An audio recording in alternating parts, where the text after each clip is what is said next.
That's amazing. Thank you for sharing that story. I definitely can concur. I didn't have the same issues, but I had health issues myself, and I can concur that having somebody tell you you're not broken, having somebody tell you you can treat yourself in a way that's really not all that invasive and feels empowering was very, very helpful to me. I was lucky to have a PA that referred me to a chiropractor actually, and worked with me herself as well as in conjunction with him. And I think I'd be in a very different place. So I can identify with that. I love the empowerment. I love the feeling of, I love that that's what you took away from that was, I feel like I can do something about it. And I think too many times we don't always have that feeling that you can do something about it, especially when it comes to our health.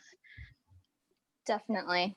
And, the results came with it too. It took a few months because I had been dealing with it for, 16 plus years, but it took a few months, and that was the first thing that actually relieved my pain. And my friend was in high school. I was in my anatomy class, and she was sitting next to me. She's like, "You've been able to sit better in class, and you haven't stood up in the back and for a while."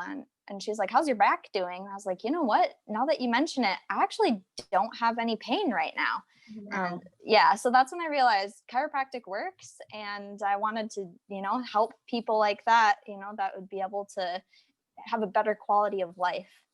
Do you feel like, I personally feel like this, do you feel like people forget that the spine covers up literally the entire bundle of nerves that it runs our body? I think sometimes it's so easy to get fixated on like, oh, my shoulder hurts, or, my leg hurt, like sitting on this chair right now, my leg's bothering me, I need to go for a walk.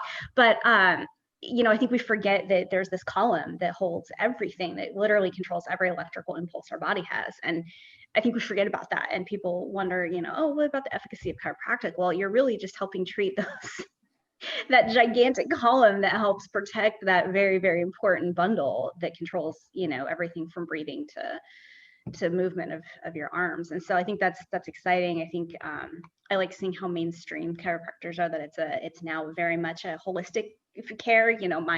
My doctor was thrilled. She's like, "I'm glad you're going, to get care from Western medicine, from Eastern medicine, and just really look at the patient as a whole." What motivates you about this besides just the empowerment? Like, what motivates you every day to get up and treat patients? What motivates me is seeing people get better. I've seen pregnant women that had babies that were turned breech, it's called, and they wanted to have a smooth, natural birth.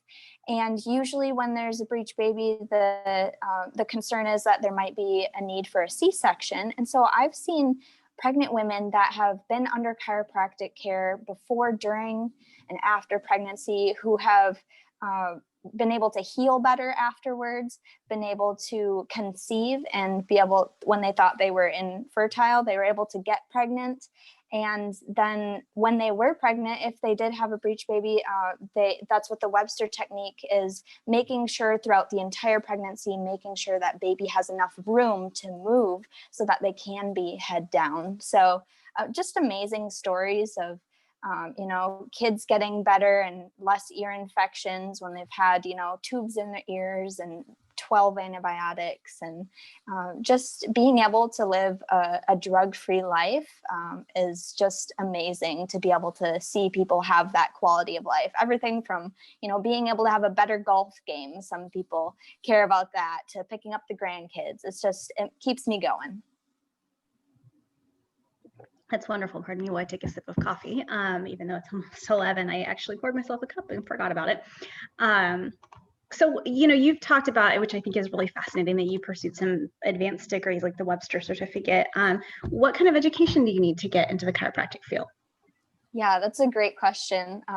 So I actually looked it up this morning to double check how many credits, because there's actually quite a few options for a route to become a chiropractor.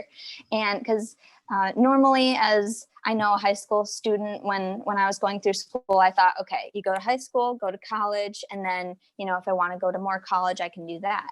Well, I learned that to be a chiropractor, you need a minimum of 90 credit hours. So when I actually went to chiropractic school, there were people in my class of all ages, all the way up in their 50s to younger than me. and they had all different backgrounds.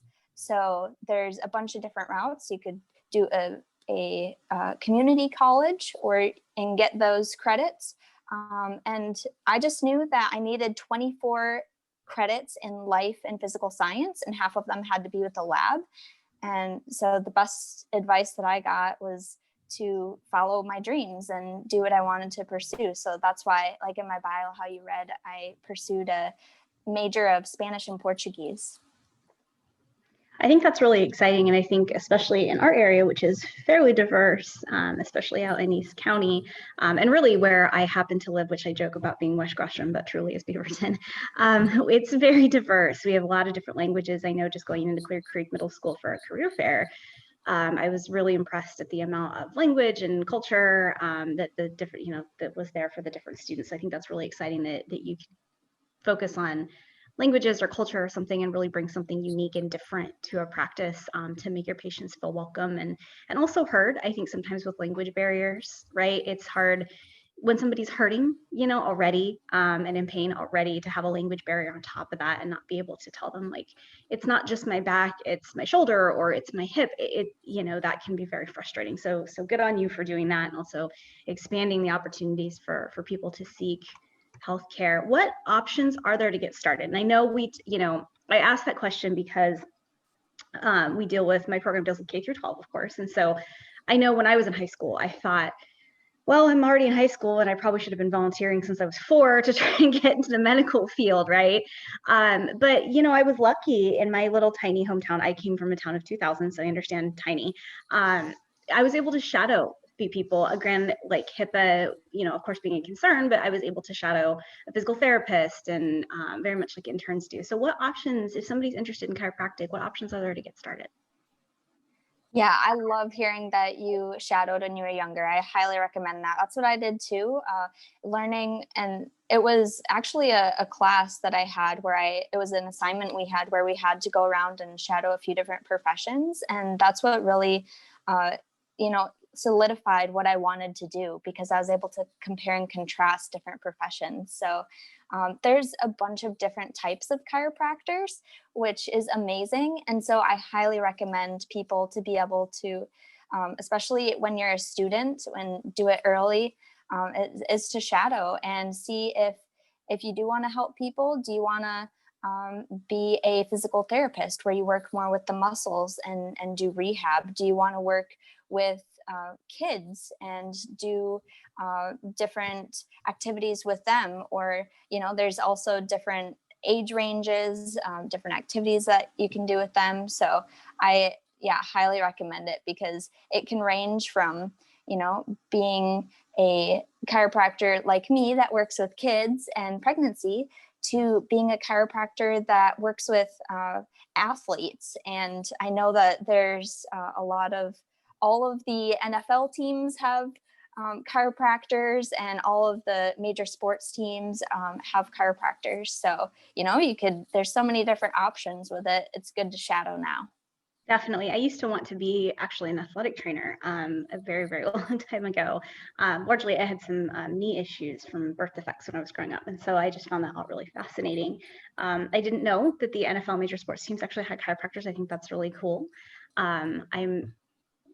I really have this goal of meeting Diego Chara from the Timbers. So I'm not short of maybe bribing some of my friends that are both chiropractors, and I think there's one of them that's a dentist, to try and get that to happen. So I think that's really cool. It just shows you the large spectrum. I know when you and I initially talked, my own chiropractor actually focuses more on athletes. And he was a CrossFit instructor. And so it just shows you the great diversity, I think. And I think also demonstrates the really cool variety, that just because you're quote unquote a chiropractor, like you literally have this whole world that you can explore, right? And I think that that's really special. It's not all professions that get to do that, right? I mean, some doctors, but some lawyers in different professions, but there are ones, myself with communications and workforce development, you can focus on a lot of different things, but not all industries do that. We talked about what kind of educations you need, what options to get started. what skills and attributes would make a student successful? What should they be working on, now, whether that's personality skill and attributes? I know I'm an extrovert, and I know that helps when you deal with people all the time. What things would make a student successful in this field? Yeah, the main qualities I would say as like you said, a person that works with people should have is compassion and empathy. And I wrote down hard worker too, because in a doctorate program, it's not easy, right? And so of course, they'll have in the beginning the hardest classes. And then you want to make sure that you like science because there's a lot of it and lots of anatomy. And so that natural curiosity is also helpful of wanting to learn because in a profession that we may think that the body, we know everything about the body, but I just learned that we just discovered there's some interesting new lymph node things in the neck. There's a new study out that, so we're always finding new things, always learning, and being part of a profession that doctor actually means teacher. So as a teacher, we need to make sure that we're on top of the newest things, and so that we're always learning. And I think that being able to have that natural curiosity is a very important quality.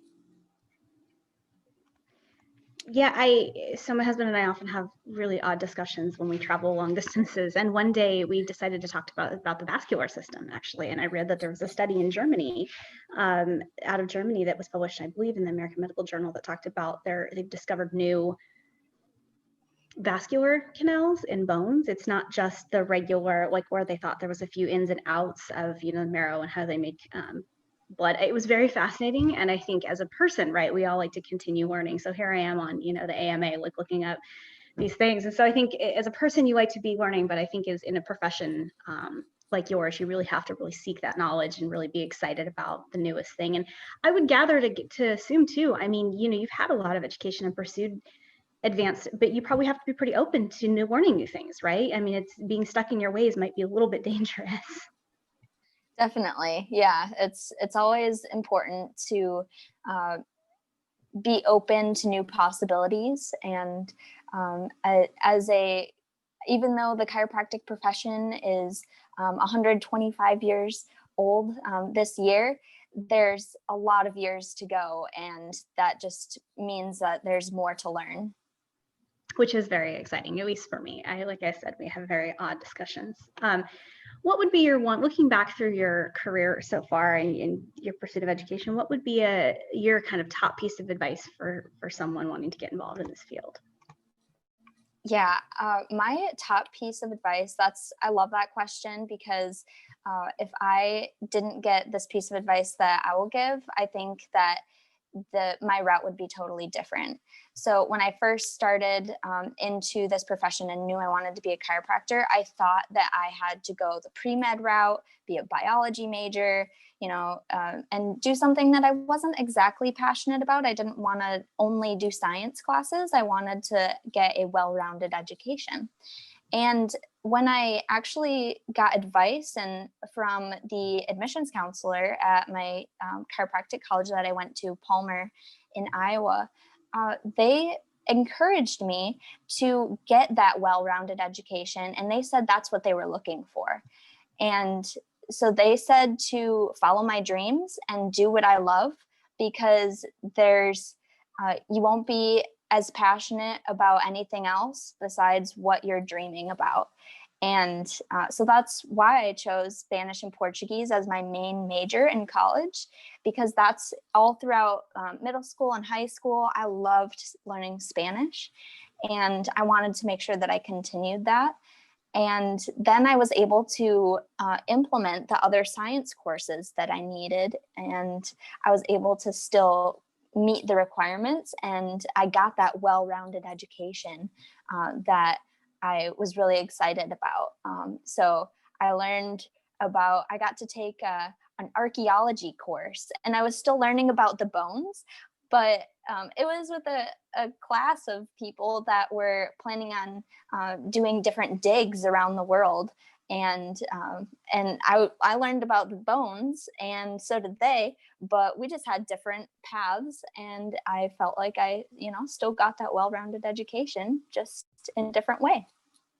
I think that's important that we don't get locked into even, especially, gosh, I'm mid 30s, late 30s, but there's days that I still don't, you wake up and you're like, am I doing what I want to do with the rest of my life? Yes, most likely. But I think it's okay to question things. And especially as a middle school student or high school student, where things will change 8 to 20 times between the time you graduate high school to the time you're, early 20s. I took electives were big for me. I felt like it rounded out my education. And one of mine was an art history course, actually. It was 3 hours in the middle of the day after lunch twice a week. So it was a little bulky, but I also took a genetics course from a scientist and a lawyer. She was both. She had a PhD and a JD. She was very fascinating. And again, pursuing those interests, I think, is just as key as kind of moving forward. Like, you can move forward and not, necessarily want to major in biology, but be interested in chiropractic. So making sure that you feel like you have that well-rounded education, that you're pursuing things that you feel like add value to your life, is really key. So tell us a little bit about your practice. So I know you treat, obviously, children and pre and postnatal, but where are you going to be located? I know if you can share that with us. I know you're in East County, but where would that be? Yeah, brand new news is that I am about to sign the lease on my place that will be in Clackamas, and it'll be behind the Costco. So it's called the Sunnybrook Center, and there's a physical therapist there. She works with women's health, and so I'm really excited to bring families to that area and be able to serve in the Sunnybrook Center. That's really exciting. I know from other practitioners that when you can work with other people that have similar likes and passions, it really can enhance your practice. But I think just the general patient satisfaction as well. So thank you so much for making time to speak with us today. Like I said, it would run about 20 to 30 minutes, and we don't really have any questions. And so we've covered, I think, what we wanted to cover today. I can't thank you enough for your time. Hearing your story is really fascinating, and I know that it will definitely inspire some others. Hopefully we'll have a chance to have you on again when you have your new space, and we can see some of that as well. Absolutely. Thank you so much for having me. Absolutely. Have a great rest of your day.